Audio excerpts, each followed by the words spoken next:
Hello dear बच्चों, कैसे हो आप। आज आपको नव वर्ष की हार्दिक शुभकामनाएं।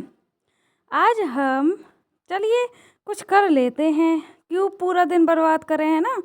तो चलिए आज एक कहानी पढ़ लेते हैं। यह कहानी कक्षा 3 की है और कहानी का नाम है टिप टिपवा, है ना। तो चलिए स्टार्ट करते हैं। एक थी बुढ़िया, उसका एक पोता था। पोता रोज रात में सोने से पहले दादी से कहानी सुनता। दादी रोज उसे तरह तरह की कहानियाँ सुनाती। एक दिन मूसलाधार बारिश हुई। ऐसी बारिश पहले कभी नहीं हुई थी। सारा गांव बारिश से परेशान था। बुढ़िया की झोंपड़ी में पानी जगह जगह से टपक रहा था, टिप टिप टिप टिप। इस बात से बेखबर पोता दादी की गोद में लेटा कहानी सुनने के लिए मचल रहा था। बुढ़िया खींच कर बोली, अरे बचवा, का कहानी सुनाए। ई टिप टिपवा से जान बचे तब ना। पोता उठकर बैठ गया। उसने पूछा, दादी ये टिप टिपवा कौन है। टिप टिपवा क्या शेर बाघ से भी बड़ा होता है। दादी छत से टपकते हुए पानी की तरफ देखकर बोली, हाँ बचवा, न शेरवा के डर से न बगवा के डरता डर टिप टिपवा के डर। संयोग से मुसीबत का मारा एक बाघ बारिश से बचने के लिए झोंपड़ी के पीछे बैठा था। बेचारा बाघ बारिश से घबराता हुआ आया। बुढ़िया की बात सुनते ही वह और डर गया। अब यह टिप टिपवा कौन सी बला है, जरूर यह कोई बड़ा जानवर है। तभी तो बुढ़िया शेर बाघ से ज़्यादा टिप टिपवा से डरती है। इससे पहले कि बाहर आकर वह मुझ पर हमला करे, मुझे ही यहाँ से भाग जाना चाहिए। बाघ ने ऐसा सोचा और झटपट वहाँ से दुम दबाकर भाग गया। उसी गांव में एक धोबी रहता था। वह भी बारिश से परेशान था।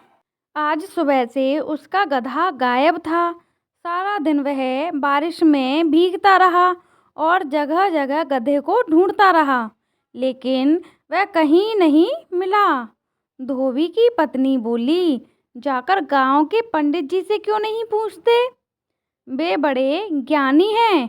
आगे पीछे सबके हाल की उन्हें खबर रहती है। पत्नी की बात धोबी को जच गई। अपना मोटा लट्ठ उठाकर वह पंडित जी के घर की तरफ चल पड़ा। उसने देखा कि पंडित जी घर में जमा बारिश का पानी उलीच उलीच कर फेंक रहे थे। धोबी ने बेसब्री से पूछा, महाराज, मेरा गधा सुबह से नहीं मिल रहा है, जरा पोथी बाँचकर बताइए तो वह कहाँ है। सुबह से पानी उछीलते उलीचते पंडित जी थक गए। धोबी की बात सुनी तो झुंझला पड़े और बोले, मेरी पोथी में तेरे गधे का पता ठिकाना लिखा है क्या, जो आ गया पूछने। अरे जाकर ढूंढ उसे किसी गढ़ई पोखर में। और पंडित जी लगे फिर पानी उलीचने। धोबी वहाँ से चल दिया। चलते चलते वह एक तालाब के पास पहुँचा।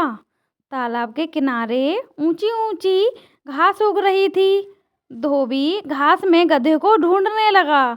किस्मत का मारा बेचारा बाघ टिप टिपवा के डर से वहीं घास में छिपा बैठा था।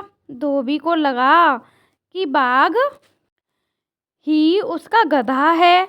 उसने आओ देखा न ताओ और लगा बाघ पर मोटा लट्ठ बरसाने। बेचारा बाघ इस अचानक हमले से एकदम घबरा गया।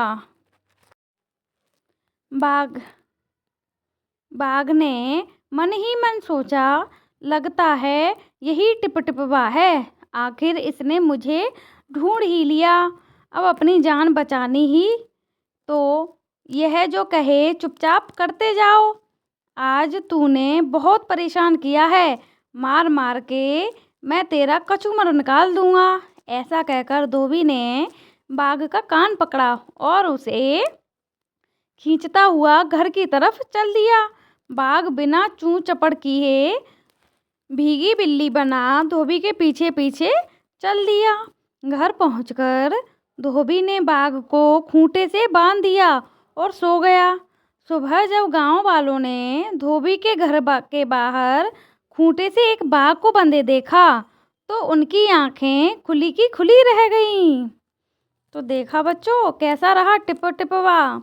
टिप टिपवा अर्थात यहाँ पर एक हास्य कहानी है।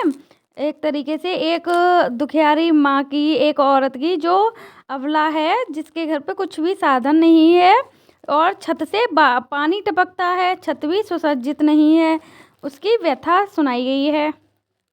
तो आपको यह कहानी कैसी लगी आप हमें कमेंट में ज़रूर बताइएगा, और कहानी अच्छी लगी हो तो लाइक कर दीजिएगा। अगर हमारा चैनल सब्सक्राइब नहीं किया है तो चैनल सब्सक्राइब करके बेल आइकन ज़रूर दबाइएगा। चलिए अब हम इस पाठ के कुछ प्रश्न उत्तर कर लेते हैं, जो कि हमारे एग्ज़ाम के लिए बहुत ही हेल्पफुल होंगे, है ना। तो कौन किससे परेशान था इस कहानी में? लगता है सभी परेशान थे। तो बताओ कौन किससे परेशान था? तो बच्चों, सबसे पहले तो यहाँ पर जो दादी थी, पोता और दादी बैठे थे, वो दादी किससे परेशान हो गई थी? घर के टपकने से, जिसे हम टिप टिपवा भी कह रहे हैं। तो दादी किससे परेशान थी? टिप टिपवा से। और बाघ भी उसी से परेशान था, उसे भी लगा कि कोई टिप टिपवा जानवर है जो कि बाघ से भी बड़ा है ना। नेक्स्ट, यहाँ पर धोबी जो है वो अपने गधे खोने के कारण वो भी दुखी था। और यहाँ पंडित के घर में पानी भरने की वजह से वो भी परेशान था। नीचे कुछ वाक्य दिए गए, उनके अपने शब्दों में लिखना है, अर्थ बताना है, मतलब, है ना। टिप टिपवा कौन सी बला थी? टिप टिपवा घर से पानी टपकने वाली बला थी, है ना, छत से पानी टपकने वाली। नेक्स्ट है, पत्नी की बात धोबी को जच गई, अर्थात धोबी की पत्नी ने उससे कहा कि पंडित जी के यहाँ जाकर पूछ के आइए कि हमारा गधा कहाँ खो गया है। तो धोबी की पत्नी की बात धोबी को अच्छी लगी। बाघ बिना चू चपड़ किए भीगी बिल्ली बना धोबी के पीछे पीछे चल दिया, अर्थात बाघ ने बिना कुछ कहे ही उसके साथ चल दिया, है ना। नेक्स्ट है, जरा पोथी बाँच कर बताइए वह कहाँ है, अर्थात पोथी पढ़कर बताइए कि गधा उसका कहाँ पर है।